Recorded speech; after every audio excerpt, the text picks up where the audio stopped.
now that we have all of our footage in, we've had our audio synced, let's move over and let's start doing the color correction. The nice thing about this application is there's a lot of different ways to do the color correction. And let me go through a couple and show you what it is.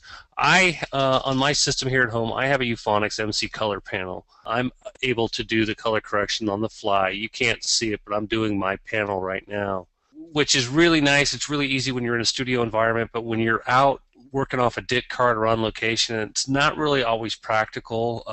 It takes up a lot of space. The color correction balls always seem to fall out at the most inopportune time. So really, if you're going to run the system off a laptop or if you're going to run the system off of a desktop out in the field, the way that I like to do it is go in here.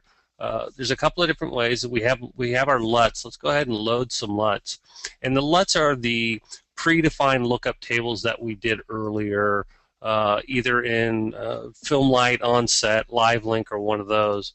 And I have some here that I've done previously and I've saved. And basically, once you have a LUT and you have it saved in the system, you can bring it in and you can load it. You can bypass it on and off to say, oh yeah, that's the look I'm looking for. And if you like it, you have the abilities to copy it here and paste it, and you can paste it forward to the entire clips or several clips or just select clips that you want that lookup table applied to. The other way to do it is by going into the color. This is the same color palette that I have on my panel. You have lift, gamma, gain. You have your A color and your B color.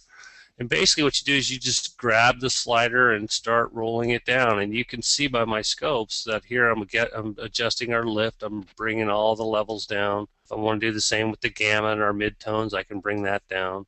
And the same thing if something's blown out or clipped, I can bring that down.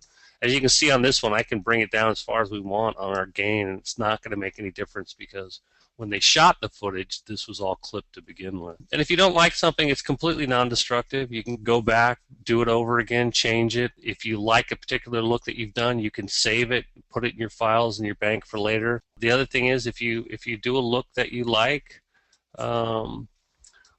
let's do this. Let's just bring this over. Let's shift our colors. If you see the scopes, you can see all of our colors shifting.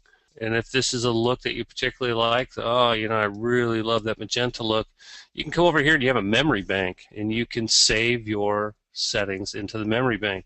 Now, if you go to a different clip on the timeline and you want to recall that memory bank, you just click it, and there it's applied instantly. Let's reset that back. Let's go back to our original clip. That's another way of doing it. We can go in through our color panel here.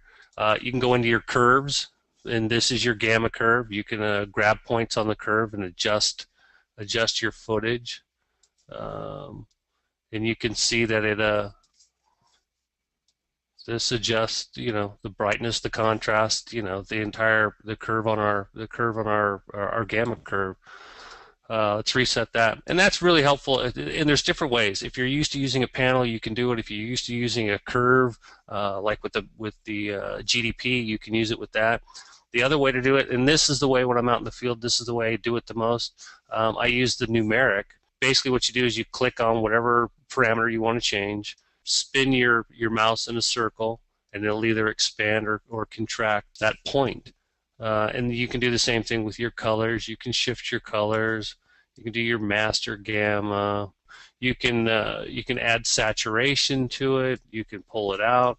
And again, if you don't like it, click reset, and everything goes back to the way it was. So it's really helpful. I mean, there's a lot of stuff in here that you can do.